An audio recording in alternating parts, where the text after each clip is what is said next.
ॐ श्री महाप्रज्ञ गुरवे नमः। जिसके सांसों में रहता है शाश्वत शांति का स्पंदन, उस महाप्रज्ञ को वंदन, उस महाप्रज्ञ को वंदन।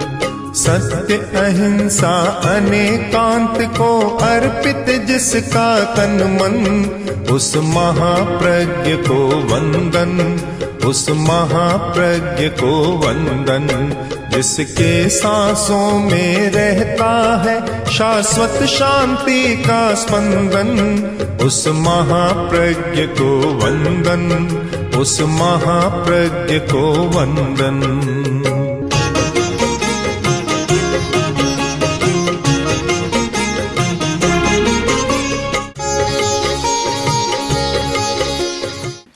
दो मित्र, किंतु बहुत भोले दोनों ही, जिनको चाहे मूर्ख को और कुछ भी कह सकते हो, ऐसे थे। जा रहे थे और बात कर रहे थे, और बात तो ऐसा धर्म है आदमी का कि शायद वह बात नहीं होती तो समय इतना बड़ा कटता भी कैसे। एक बात ऐसी है जो समय को पूरा कर देती है। बात करने बैठते हैं तो 2-4 घंटा का पता ही नहीं लगता। तो बात कर रहे थे, एक बोला कि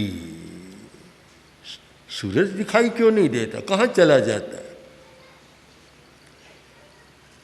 कहाँ चला गया, इतना अंधेरा हो गया। दूसरा बोला तू समझता ही नहीं है, सूरज कहीं नहीं गया पर अंधेरे में दिखेगा कैसे, अंधेरा है अब दिखेगा कैसे, प्रकाश होगा तब सूरज दिखेगा।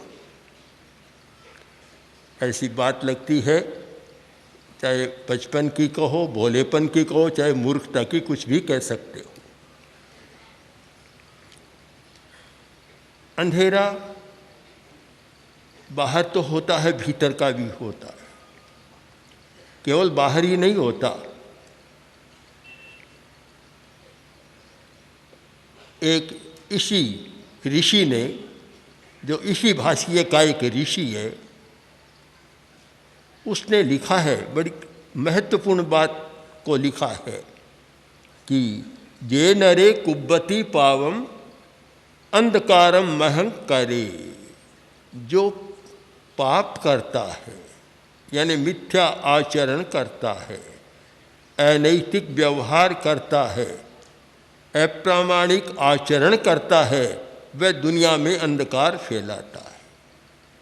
एक अंधकार सूरज के चले जाने पर होता है, और एक अंधकार दिन में, कहते हैं धौली दोपहरी में भी होता है, और वह अंधकार है मिथ्या आचरण।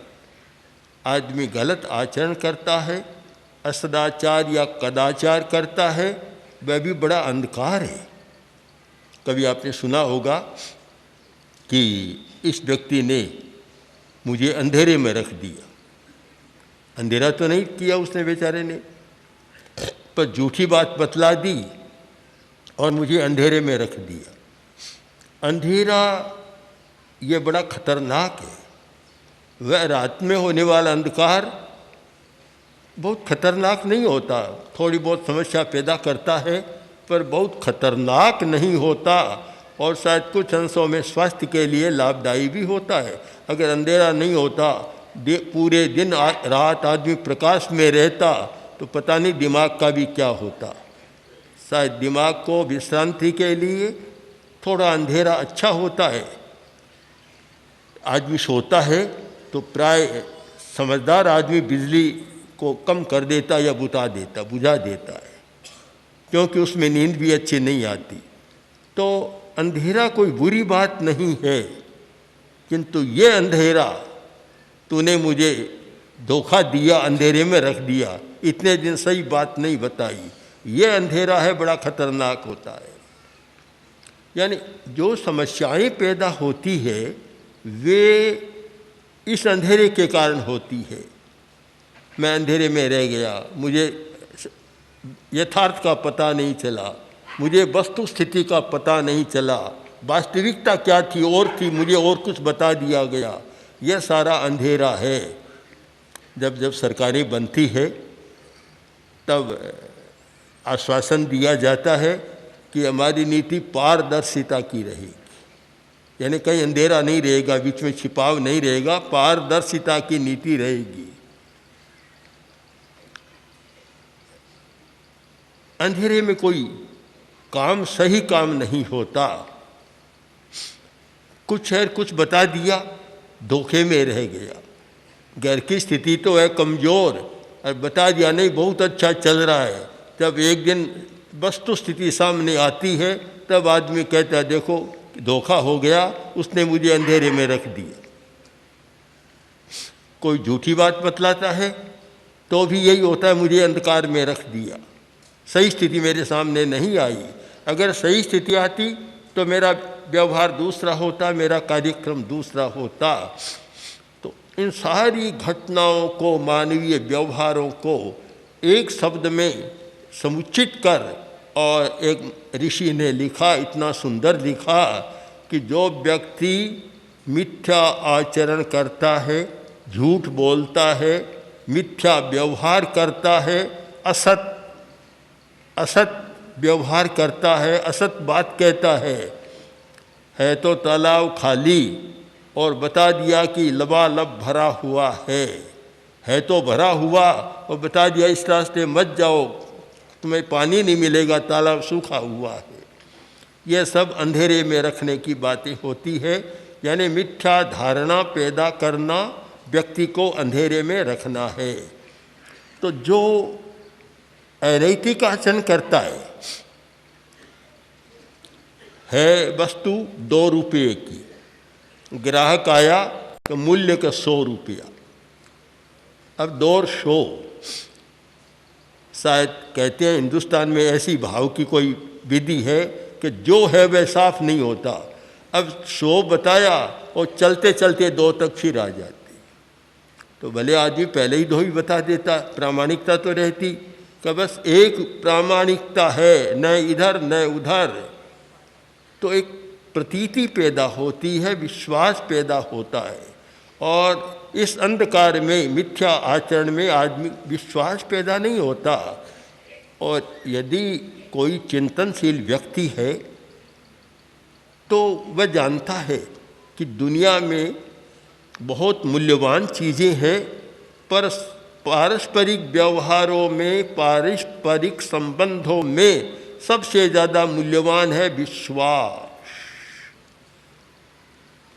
जब एक महान दार्शनिक से पूछा गया और उन्होंने कहा कि अच्छा राज्य वह होता है जिसमें समग्रता होती है, परिपूर्ण स्थितियां होती है।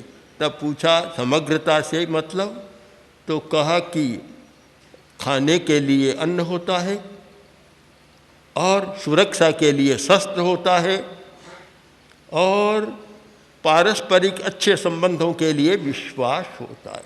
ये 3 है, वह समग्रता है। यह राष्ट्र की समग्रता, समाज की समग्रता कि जहाँ ये 3 होते हैं। तब फिर पूछा कि अगर इन तीनों में से कोई छोड़ना पड़े तो किसको छोड़ें? तो कन्फ्यूशियस जो महान चिंतक और दार्शनिक हुए, उन्होंने कहा कि अगर छोड़ना पड़े तो सबसे पहले शस्त्रों को छोड़ दो, 2 को बचाओ, अन्न और विश्वास को बचाओ। इन दोनों में से किसी को छोड़ना पड़े तो एक और रोटी का प्रश्न है, अन्न का प्रश्न है, एक और विश्वास है।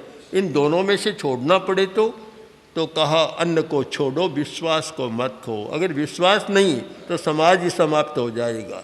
सारा समाज विश्वास के आधार पर चलता है। इस अनैतिकता ने अविश्वास की स्थिति बना दी तो समाज की जो समरसता थी, समाज का एक सौहार्द था, समाज का एकीपन था, वह समाप्त हो गया। आज कोई आदमी किसी का विश्वास नहीं करता तो वह समरसता भी नहीं रही, वह आनंद भी नहीं रहा। विश्वास के बिना एक आदमी दूसरे आदमी का अविश्वास करे, वहाँ हमेशा तनाव रहेगा। वह तनाव मुक्त हो ही नहीं सकता। घर में है माता पिता पुत्र पति पत्नी, अब एक दूसरे का विश्वास करे कि मैं ये चीज़, पति सोचे कि मैं ये चीज़ यहाँ रख रहा हूँ, पता नहीं पत्नी क्या कर डालेगी, ये मन में अविश्वास है, तो फिर वहाँ तनाव कभी मुक्त नहीं होता, हमेशा तनाव रहेगा। विश्वास सबसे बड़ी एक संपत्ति है।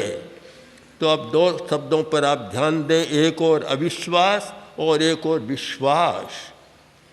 हम धर्म को केवल पारलौकिक या आध्यात्मिक ही नहीं माने, धर्म के द्वारा व्यवहार का भी कितना समीकरण होता है, व्यवहार भी हमारा कितना अच्छा होता है। अगर विश्वास है, आदमी सच्चा व्यवहार करता है, ईमानदार है, नैतिक है, तो उसका विश्वास हो जाएगा, हर कोई उसका विश्वास कर सकता है। और अगर ईमानदार नहीं है तो कोई विश्वास नहीं करता। बहुत बार पढ़ा है और व्यवहार में भी सुना है लोगों से भी कि एक जो सेठ था वह अपने मुनीम पर उतना विश्वास करता कि अपने बेटे पर भी उतना विश्वास नहीं करता था जितना अपने मुनीम पर करता था। और इसका पक्का था कि मुनीम कभी झूठी बात नहीं करेगा, झूठा गलत काम नहीं करेगा, इतना पक्का विश्वास जमा हुआ था। तो विश्वास कब होता है कि सदाचार, ईमानदारी, नैतिकता, प्रामाणिकता, तब विश्वास पैदा होता है। अगर ईमानदारी नहीं हो तो वह विश्वास पैदा नहीं होता। और वहाँ समाज में एक विचित्र प्रकार की स्थिति बनती है। कहानी छोटी सी है पर स्थिति पर बड़ी मार्मिक है, हमें उसके सार को लेना है। एक लड़का हाथ में थैला था और दिख रहा था कि पास में रुपया है, कुछ खरीदने के लिए जा रहा है। रास्ते में एक भिखारी मिला और बोला कि वो छोटा बाबू 1 रुपया दे दो, इस भिखारी का भी काम चल जाए। पास में पैसा तो था पर बोला नहीं, मेरे पास रुपया नहीं है, रुपया होता तो मैं आइसक्रीम क्यों नहीं खा लेता, रुपया है नहीं। अब भिखारी ने सोचा झूठ बोल रहा है, इसको भी पाठ पढ़ाना चाहिए। तो भिखारी ने अपने वह भिक्षा पात्र में से 1 रुपया निकाला, कहला जा बेटा ले जा, आइसक्रीम खा जा, फिर आ जा, तो मेरे साथ हो जा। विश्वास नहीं, झूठ पर विश्वास नहीं होता। सामने दिख रहा है कि रुपया है और वह कह रहा है रुपया नहीं है, तो फिर उसको भी मजाक करना पड़ा, उसको भी नीचा ले जाना पड़ा, भिखारी बनाना पड़ा कि जा 1 रुपया ले जा, आइसक्रीम खा, मेरे साथ आ जा, हम साथ ही चलेंगे, फिर साथ काम करेंगे, रुपया तो है नहीं तुम्हारे पास। ये स्थान क्यों बना, ये भावना क्यों बनी कि विश्वास को धोखा हुआ, सामने है कहता मेरे पास नहीं है।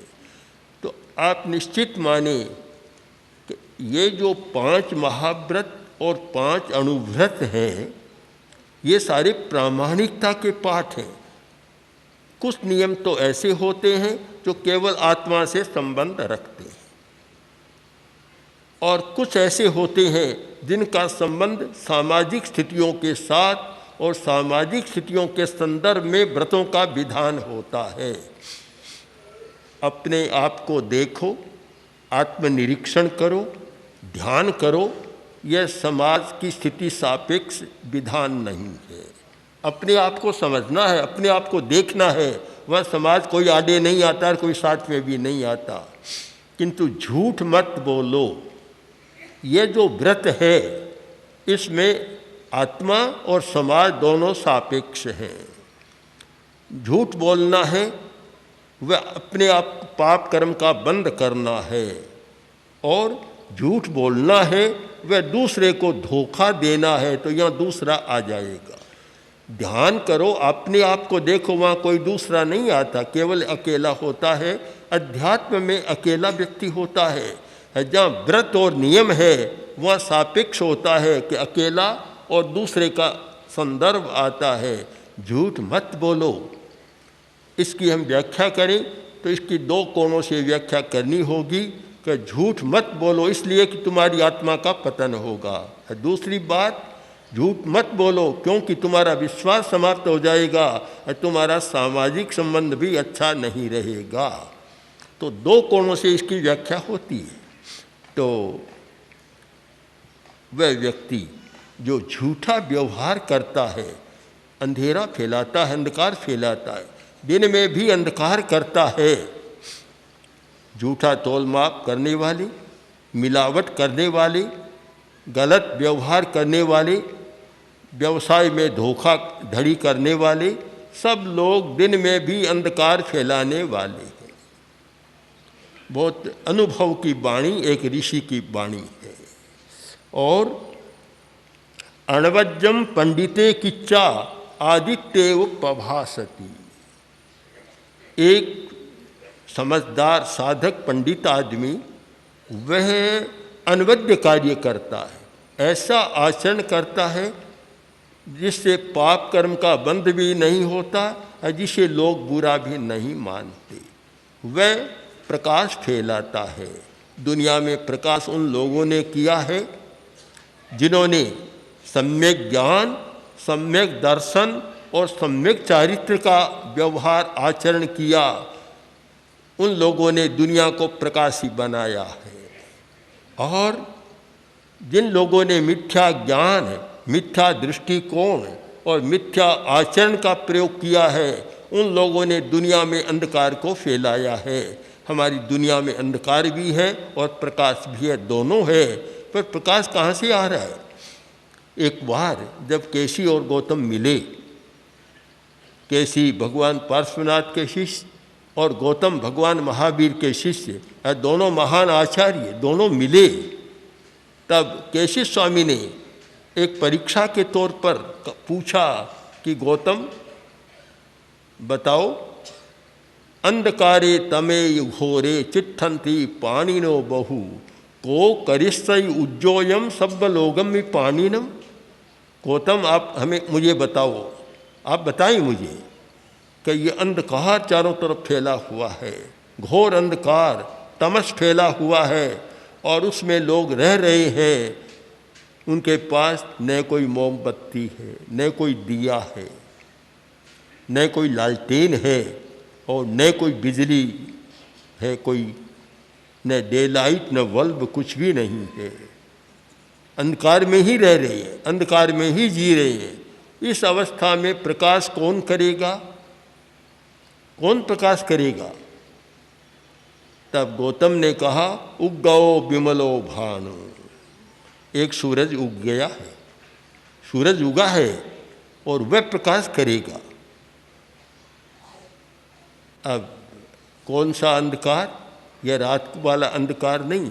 जो केसी ने पूछा वह रात वाले अंधकार के बारे में नहीं पूछा। क्यों? रात में तो अंधकार को मिटाने के बहुत उपाय आदमी ने कर लिए, बहुत उपाय कर लिए, पर दिन वाले को नहीं मिटा रहे।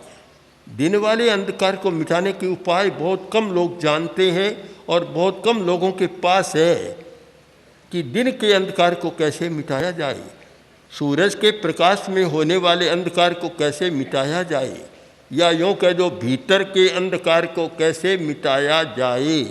जब भीतर का अंधकार होता है, अज्ञान अंधकार है, अज्ञान में सही बात समझ में नहीं आती।